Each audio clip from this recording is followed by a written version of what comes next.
Bismillahirrahmanirrahim. Assalamualaikum warahmatullahi wabarakatuh. Waalaikumsalam. Waalaikumsalam warahmatullahi wabarakatuh. Alhamdulillahirrahmanirrahim. Assalatu wassalamu ala asyrafil anbiya'i wal mursalin sayyidina maulana Muhammad wa ala alihi washabbihi ajmain. Alhamdulillah malam ini kita bisa mengadakan Zoom meeting untuk pertemuan perdana ya, mata kuliah pemrograman visual 1, dan kita juga kayaknya hari ini perdana karena saya belum pernah ketemu ya di semester 1.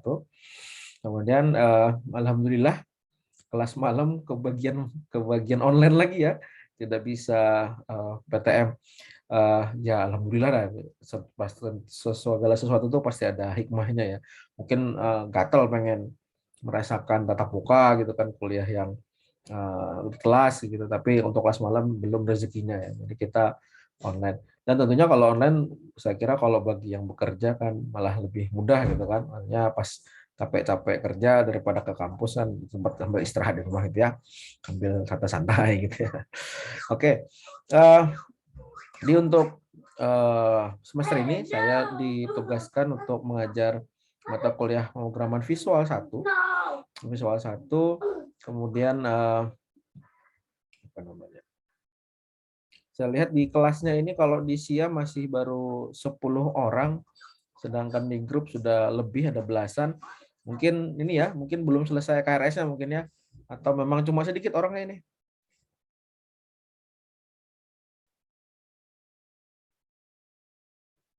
Dari Total orangnya 12 atau 13 orang gitu. Oh, 12-13 orang ya. Dua. Oh, memang nggak banyak ya. Oke. Baik, sama seperti yang saya sebelumnya tadi ngajar 4F juga nggak begitu banyak orangnya. Jadi saya mudah-mudahan cepat bisa menghafal teman-teman ini semua ya. Oke, untuk visual 1 kita nanti sebagaimana judulnya, kita fokus di bagian bagaimana membuat pemrograman yang sifatnya visual atau sifatnya tidak berbasis teks tapi berbasis tampilan. Kita langsung ke, mungkin kalau di Algo 1 Anda belajar C++ atau Pascal kemarin mungkin ya, yang mana kan berbasis teks semua. Nah, kalau Visual 1 kita kenalikan dengan sebuah GUI atau Graphical User Interface, di mana untuk mengembangkan aplikasi jauh lebih mudah gitu, tinggal drag drop seperti itu. Nah, kalau di secara kurikulumnya sebenarnya ditugaskan adalah menggunakan Delphi ya, Delphi berapapun versinya. Nah, yang saya dapati untuk Delphi yang modern atau Delphi yang paling baru, untuk community edition-nya itu gratis ya. Jadi sebenarnya Anda bisa download Delphi yang paling baru di websitenya Embarcadero, papernya yang modern gitulah ya, yang bagus. Kemudian ada opsi yang lain juga, biasanya pakai Delphi 7. Nah, saya dapat ya mahasiswa ada yang pakai Delphi 7 kemarin, masih itu jadul banget ya. Saya kuliah 2006 itu aja udah ketinggalan zaman, apalagi sekarang saya kira terlalu jadul untuk digunakan gitu. Tapi memang tidak bisa dipungkiri sangat ringan untuk Delphi 7. Nah, alternatif lain yang saya ambil ini adalah kita menggunakan sebuah tools yang gratisan atau alias open source. Nah, ini namanya Lazarus. Nah, Lazarus ini sintaks yang digunakan persis dengan Delphi, bahasanya juga bahasa Pascal, cuma ini gratisan, jadi tidak ada beban untuk menghack atau membajak gitu ya. Jadi kita kalaupun bisa menghasilkan uang dari mengembangkan aplikasi menggunakan Lazarus kan lebih ringan lah gitu ya hati jadinya, daripada hasil ngebajak itu kan rasanya gimana, apalagi kalau buat makan gitu kan, sayang. Jadi lebih aman saya pakai opsi, kita pakai nanti namanya Lazarus. Ini saya tunjukkan websitenya gitu ya, untuk apa namanya, untuk downloadnya. Oke, saya share screen dulu. Ini ada sebuah slide yang mau saya tampilkan.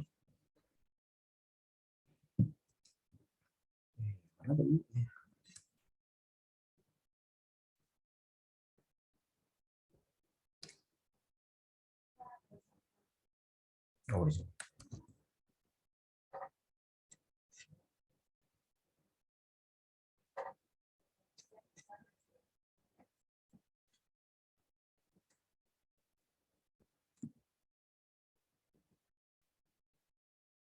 Oke, nah.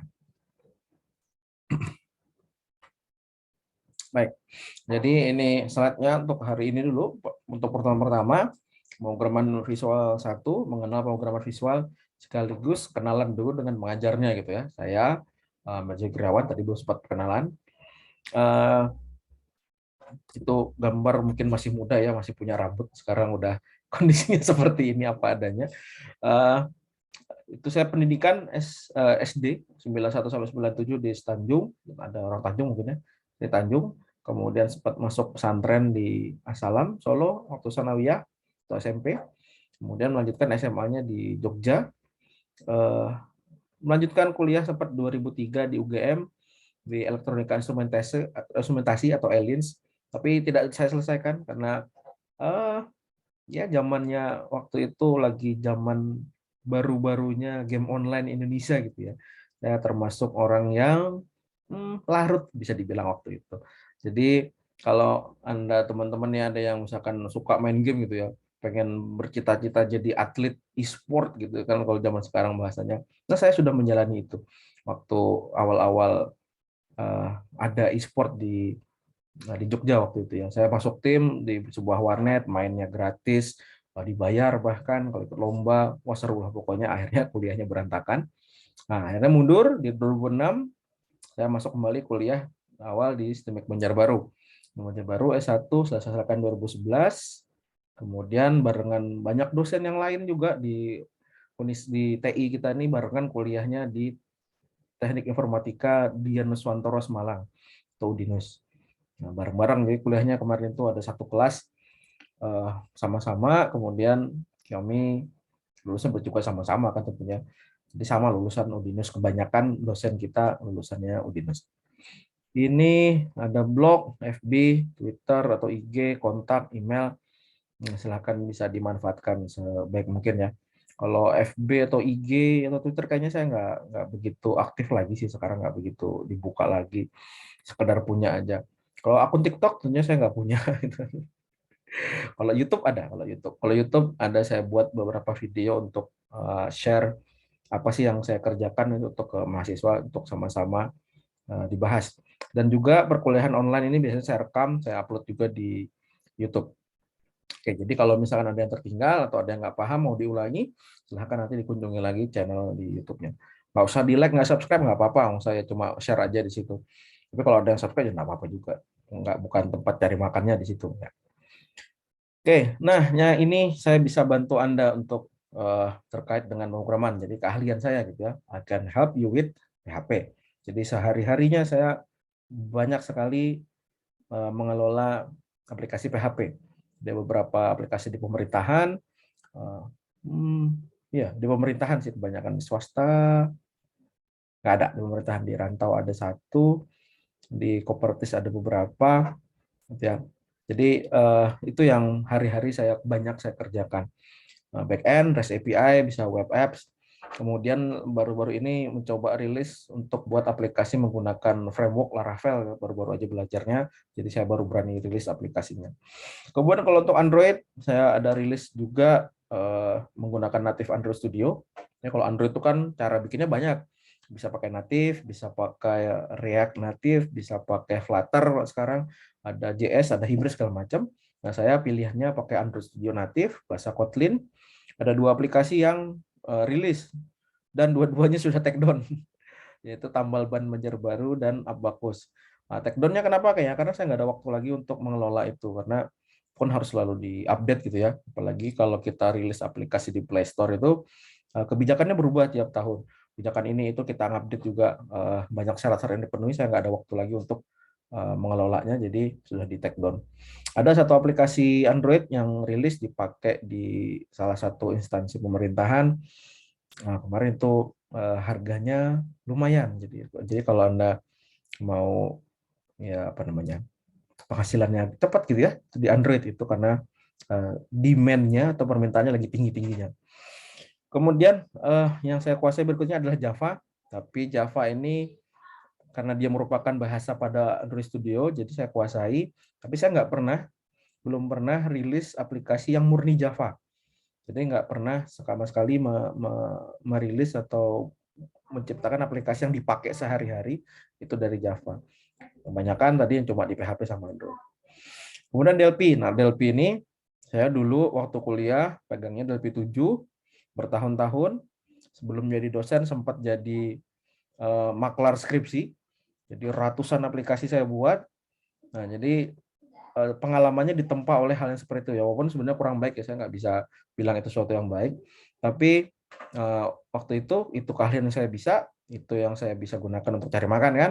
Nah, jadi itu yang saya manfaatkan betul-betul sebelum akhirnya jadi dosen ya pensiun, nggak lagi kan jadi bandar skripsi, kan konyol kalau saya yang bikin saya juga yang uji kan, nggak ini ya, nggak masuk akal gitu ya, aneh.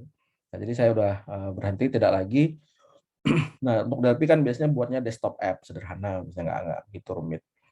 Nah, makanya saya betul-betul banyak waktu yang dihabiskan di Delphi, tapi saya tinggalkan juga Delphi karena dia berbayar kan. Nah, sedangkan kita nyari alternatifnya yang gratisan yaitu pakai Lazarus. Nah, untuk database saya pakainya MySQL biasanya. Saya kira kebanyakan mahasiswa juga pakainya sama. Walaupun di tengah alternatif yang lain ya, ada Postgre, ada Oracle bayar tapi. Ada Postgre, ada Microsoft Access misalkan kalau yang ngebajak gitu ya, atau pakai yang lagi kekinian tuh yang NoSQL kayak MongoDB atau pakai Firebase. Nah, itu saya nggak kenal sedikit aja tapi lebih banyak berkutatnya di MySQL. Ya, jadi hari-hari saya ya banyak diisi ngoding ini ya. Tapi ini sesat ya, sebagai dosen harusnya bukan ngoding, hari-hari itu harusnya penelitian. Nah, kalau saya malah kebanyakan ngodingnya daripada penelitiannya. Oke, jadi kalau Anda ada pertanyaan terkait hal-hal yang saya tampilkan ini, silahkan coba nanti disampaikan, insya Allah semampunya, kalau ada waktu saya bantu. Atau kalau misalkan tertarik pada salah satu minat ini, satu bidang ini, mau memulainya ya silahkan dimulai, kalau ada masalah ya nanti bisa numpang tanya saya. Jadi kalau dilihat dari list yang ada, berarti Anda kalau tanya masalah konfigurasi jaringan, Anda salah sasaran nanya ke saya, karena saya bukan bidangnya.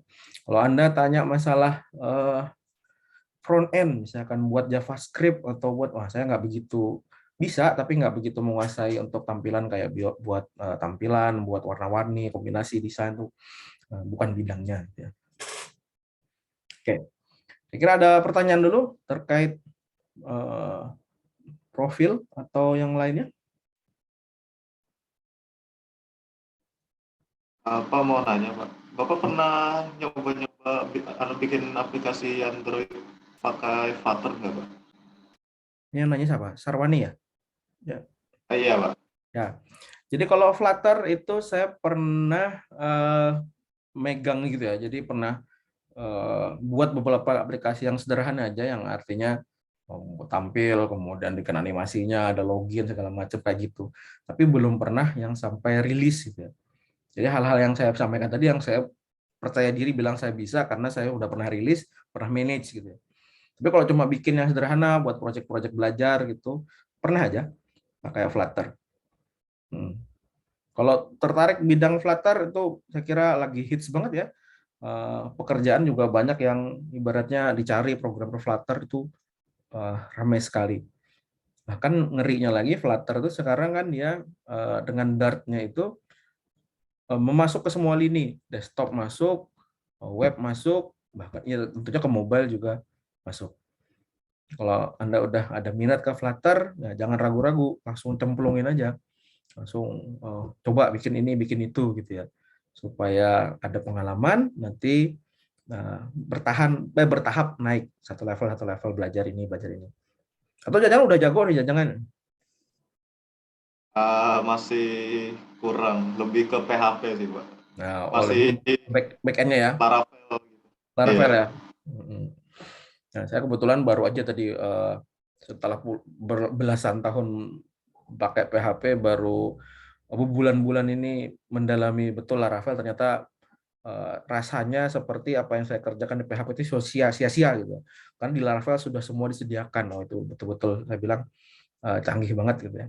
Tapi ya tadi perlu belajar ekstra lagi kan kalau untuk Laravel. Nah, jadi saya selalu sampaikan nih kalau mahasiswa yang baru ketemu, biasanya gini, Anda alasannya masuk kuliah IT nih apa biasanya?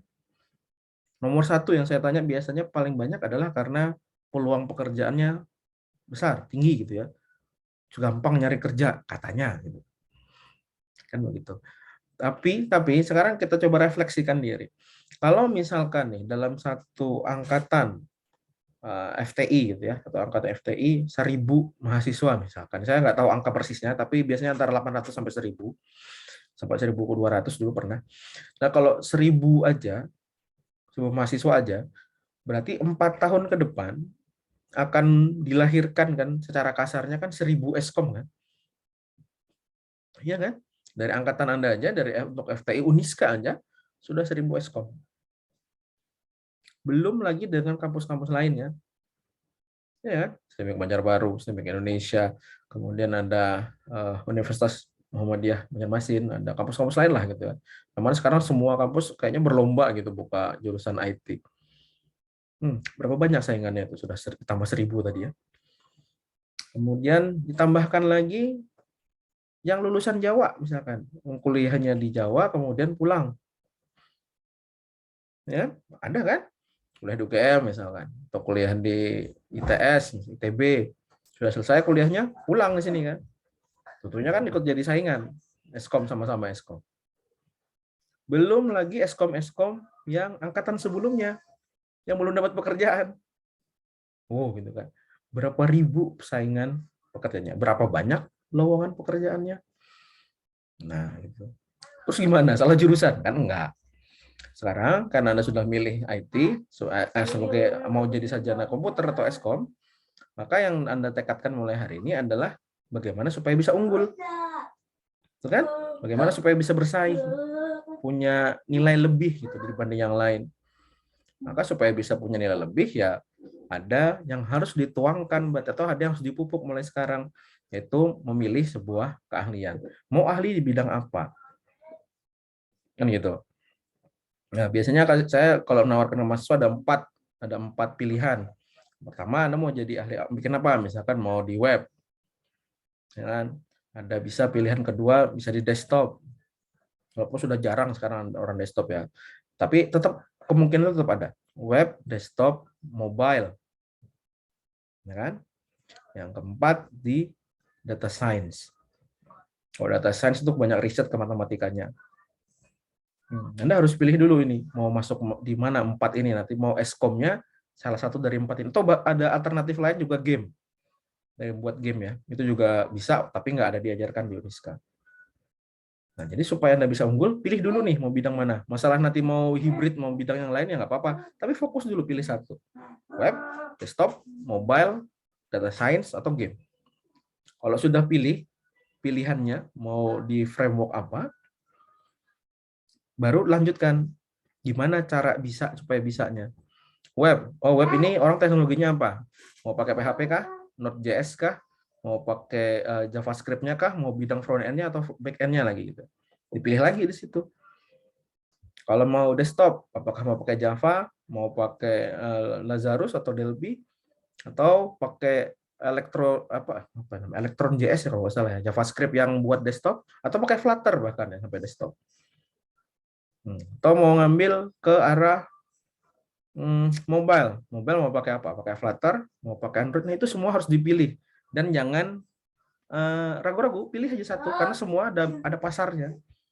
Semua ada pasarnya. Anda pilih satu, pilih teman juga yang kira-kira sama minatnya supaya Anda bisa dengan mudah berdiskusi. Oh, ini saya sudah belajar ini, oh aku belajar ini. Yo bagi-bagi belajar ini gitu ya. Ada kawan diskusi itu akan jauh lebih nyaman Anda belajar ketimbang belajar sendiri. Ya. Itu supaya unggul. Jadi jangan lalu patah semangat, wah ngalih sekalinya teh ini. Enggak. Sekarang nggak ada tuh yang nggak susah tuh nggak ada. Semua tuh susah. Kalau mau sukses ya harus banyak waktu yang diinvestasikan. Mau jago ngoding ya harus sering ngoding. Mau jago masak, sering masak. Mau jago balapan, jadi juga harus balapan. Mau jago gaming ya berarti harus main gaming, sering main game juga kan. Jadi mau bidang apa aja sama, tinggal seberapa banyak waktu yang Anda tuangkan ke bidang tersebut yang sebagai itu dianggap sebagai investasi, Dengan itu bisa Anda punya keahlian, dengan itu nanti yang jadi modal untuk Anda bisa bersaing. Gitu ya. Nah, kok malah ini ya, malah tambah loyo ya. Saya maunya saya ngasih motivasi kok malah jadi tambah loyo. Ya, saya cuma kasih gambaran. Artinya sebegitu ketatnya persaingan Anda nanti sebagai Eskom, terus Anda harus pikirkan mulai sekarang, kira-kira supaya unggul gimana. Kalau kelas malamnya kan mungkin biasanya bekerja di pagi hari kan kerja. Nah itu Anda sudah punya modal.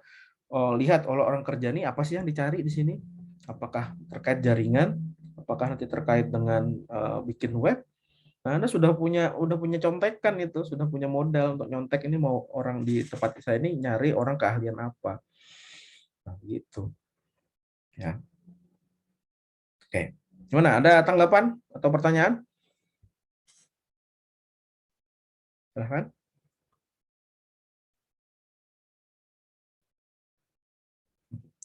Ada nggak? Nggak ada ya, aman ya? Aman. Jadi direnungkan. Anda mau jadi eskom di bidang apa yang mau Anda kuasai supaya bisa nanti bertarung, bersaing gitu ya. Ketika harus mencari pekerjaan, ketika sudah jadi eskom itu apakah mau nanti cari pekerjaan baru atau buat startup. Kalau mau startup berarti saya harus bangun apa itu juga dipelajari juga, dipilih mulai sekarang, dicita-citakan lah kayak gitu. Baik. Kalau tidak ada kita lanjutkan dulu sedikit. Nah, nanti tools yang kita pakai adalah Lazarus. Webnya ini sini ada lazarusid.org. Saya tadi sudah coba barusan saya download juga di laptop, saya coba install juga, saya kira nggak ada masalah. Yang saya pakai Windows-nya 64 bit tadi tidak ada masalah, lancar-lancar aja. Jadi mudah-mudahan Anda juga download juga hasilnya sama.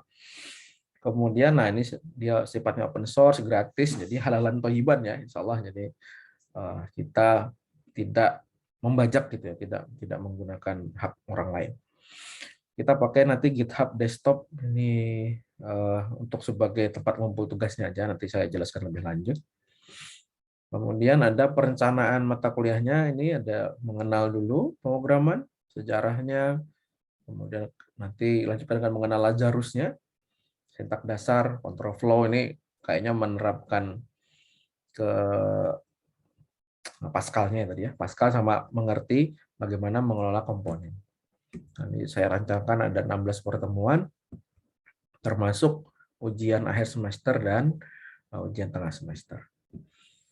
Sumber utamanya nih kalau Anda mau baca-baca di ini wiki.freepascal.org, cuma ya tadi bahasa Inggris ya, itu modal utama ya orang IT. Kalau minimal Anda bisa kopas taruh ke Google Translate kan, itu sudah minimal sekali, sudah mudah-mudahan bisa mengerti gitu ya.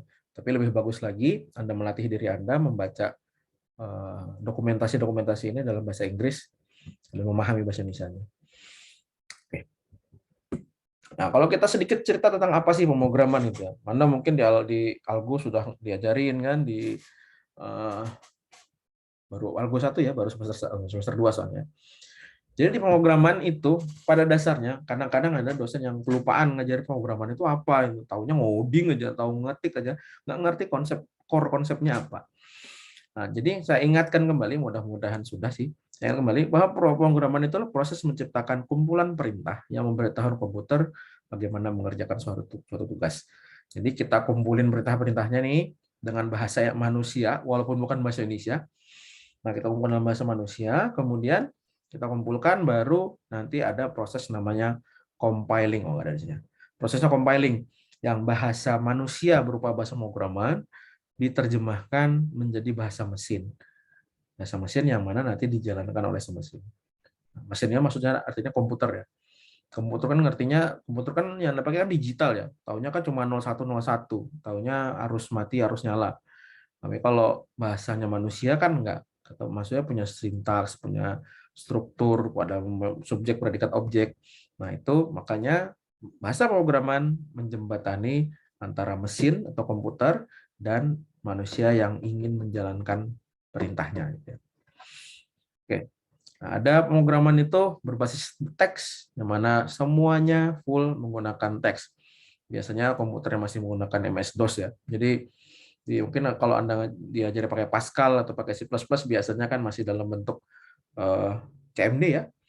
Nah, itu kalau saya dulu Turbo Basic waktu S1 udah Turbo Basic, Turbo Pascal, semua berbasis DOS, semua berbasis TeX. Tapi kalau pakai visual programming kita harapannya menghasilkan sesuatu yang visual. Ini saya sebenarnya kurang pas ini. Kalau menghasilkan suatu visual itu beda ya kalau menghasilkan teks. Kalau kayak di Pascal atau C++ yang berbasis teks, itu seolah-olah visual tapi sebenarnya masih teks juga yang disusun. Nah, tapi kalau visual programming ini adalah betul-betul GUI atau Graphical User Interface yang tampil berupa Windows, berupa button. Nah, itu kan semua adalah Graphical User Interface. Itu yang mau kita hasilkan dalam mata kuliah pemrograman visual 1. Nah, untuk menuangkannya atau menuliskannya, kita gunakan yang namanya IDE atau Integrated Development Environment. IDE yang kita pakai tadi adalah Lazarus. Nah, sini jadi ada Lazarus, ada Delphi untuk Pascal. Kalau Java ada NetBeans, ada Eclipse, ada IntelliJ IDEA. Kalau PHP ada PHP Storm, Adobe Dreamweaver, CodeLobster, macam-macam. Cuma IDE yang kita pilih tadi, yang saya pilih untuk perkuliahan kita adalah Lazarus. Gitu ya. Oke. Udah sampai habis. Thank you. Nah, jadi sekarang kita sudah punya gambaran apa sih yang akan dikerjakan pada semester ini. Jadi nanti Anda silahkan download Lazarusnya, kemudian coba diinstal. Mudah-mudahan sih nggak ada masalah. Saya lihat memang kendalanya kadang-kadang kalau suatu aplikasi itu open source, ya tadi konfigurasinya agak repot. Tidak ramah user yang biasa gitu ya. Kalau user biasa itu kan biasanya pakainya tahu beres gitu kan. Tapi kalau yang sesuatu yang open source itu biasanya agak sedikit perlu pengetahuan lebih lah kayak gitu. Perlu penggalian lebih dalam. Sama kalau misalkan orang pakai Windows sama pakai Linux, jauh kan? Kalau Windows tuh super duper nyaman dah, tahunya tahu beres aja. Kalau Linux ya agak sedikit perlu pengetahuan ekstra, perlu minat ekstra untuk bisa menguasai OS tersebut. Oke, jadi tadi bisa dicari Lazarus, download, kemudian diinstal. Nanti kita coba untuk mengenalkan beberapa komponen lainnya. Ini sebetulnya tadi di Windows ya, Windowsnya lagi bermasalah, jadi kita pakai laptop yang lain. Oke, baik. Ada pertanyaan dulu?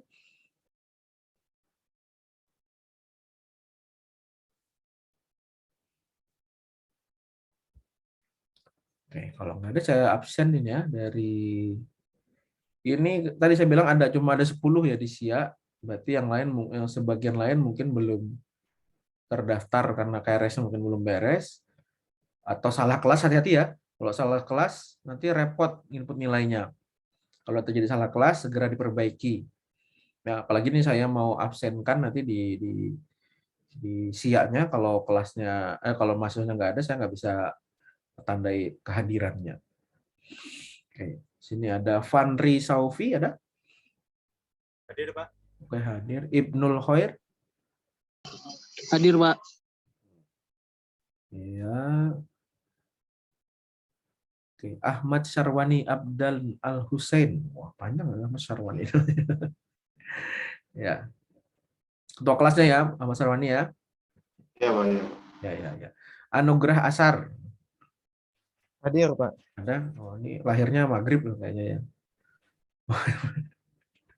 Namanya Asar. Ya, canda ya, nomor ya. Muhammad Diaul Fikri Afifuddin. Hadir, Pak. Ya? Ada ya.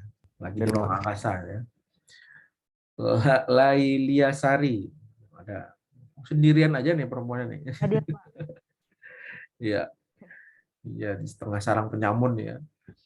Wahyu Akil Firdaus. Hadir, Pak. Oke. Saipullah. Ada? Ada ya. Ahmad Gusriandi. Oh, ada Saipullah.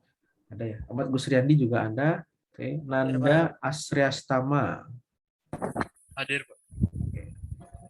Nah, yang belum saya panggil berarti Huda Fikri ya, belum saya panggil ya. Sama Faisal nih. Zamroni juga ya. Berarti belum ini ya, belum masuk ya KRS-nya ya. Nah, sambil dicek jangan sampai salah kelas. Kalau salah kelas nanti saya nggak bisa menginputkan nilai. Kalau 0 nilainya bukan salah saya ya.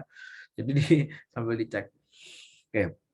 Saya perkuliahan saya ini biasanya nggak ribet ya kalau untuk nilai ya. Saya nggak pernah ribet nilainya asal hadirnya normal lah gitu. Artinya jangan 2, separuh kurang. Biasanya kalau secara aturan 75%. Kalau total 16 pertemuan berarti Anda minimal hadir 12 kali termasuk UTS dan UAS. Kalau dikurangi dari itu ya saya susah mau menentukan lulus atau tidaknya. Kemudian tugas dikerjakan. Nah, tugas dikerjakan, selama dikerjakan ya aman-aman aja biasanya. UTS UAS juga hadir. Kalau berhalangan segera lapor, jangan menunda-nunda. Ya, ini banyak mumpung masih semester 2. Kalau ada masalah, segera lapor. Semua bisa diselesaikan. Tapi kalau nunggu nanti menyelesaikan masalahnya, itu yang nggak bisa diapa-apain lagi. Tapi begitu misalkan, wah ternyata saya hari ini ada problem, nggak bisa datang, atau nggak bisa ikut UTS UAS, lapor segera. Ya. Jadi tindak lanjutnya lebih nyaman ketimbang nanti. Dan saya nggak pernah ada menyediakan nilai tambahan.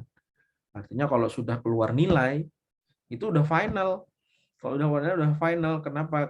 Karena saya bilang tadi di awal Anda harus segera lapor. Kalaupun nanti nilainya kosong atau misalkan saya ada salah input, silakan protes. Tapi kalau misalkan nggak ikut UTS, kemudian tiba-tiba di belakang Pak ada nilai tambahan nggak saya mau ikut UTS, UASnya udah selesai minta UTS kan lucu. Nah, jadi nilainya sudah masuk, udah beres, baru minta tambahan kan enggak. Jadi sebelum ujian dibereskan. Kalau ada tugas belum selesai, lapor, bereskan. Kalau ada UTS yang terlewat atau UAS kemarin nggak bisa hadir, segera lapor. Saya nggak nerima ada nilai untuk menambal itu nggak ada. Tambahan ada, tapi kalau nilai nambal itu nggak ada. Itu sudah harusnya nggak lulus ya nggak lulus aja. Nggak bisa saya minta tambahin. Karena saya nggak pernah pelit kalau nilai itu. Asal tadi hadir minimal 12, tugasnya ada dan benar gitu ya. Ujiannya bisa jawab 80 gitu. Enggak. Gitu ya. Jadi ya normal-normal aja lah. Tapi tadi saya nggak ada minta nilai tambahan. Tambalan, bukan tambahan, ada tambalan ya nggak ada. Oke. Cukup jelas ya kira-kira untuk perkuliahan kita. Oke. Nah, jadi hari ini saya minta semua siapkan Lazarus. Kalau ada problem, lapor di pertemuan berikutnya. Sehingga kita bisa atasi kalau ada masalah dan Anda nggak tertinggal. Nanti udah mau UTS baru lapor, Pak, Lazarusnya kan mau jalan ya. Ya telat, udah lewat berapa pertemuan baru lapor. Segera dilaporkan kalau ada masalah. Sebisa mungkin saya bantu. Gitu ya. Oke, saya kira cukup dulu untuk malam ini. Mudah-mudahan saya sampaikan hari ini bisa sedikit menakut-nakutani Anda tadi ya. Tentang lulusan itu sayangnya susah. Nah, dalam artian memotivasi supaya yuk mulai sekarang diseriusin kalau jadi orang IT itu harus ngapain gitu ya. Dengan pilih dulu bidangnya mau bikin apa, kemudian mulai ikut course atau ikut kursus atau YouTube atau apalah terserah, pokoknya ada waktu yang dituangkan untuk ngoding gitu, untuk belajar. Baik. Mudah-mudahan saya sampaikan hari ini bisa bermanfaat tadi. Terima kasih atas kehadiran dan perhatiannya. Saya tutup. Wabillahi taufiq wal hidayah. Assalamualaikum warahmatullahi wabarakatuh. Waalaikumsalam warahmatullahi wabarakatuh. Terima kasih, Pak. Ya, sama-sama.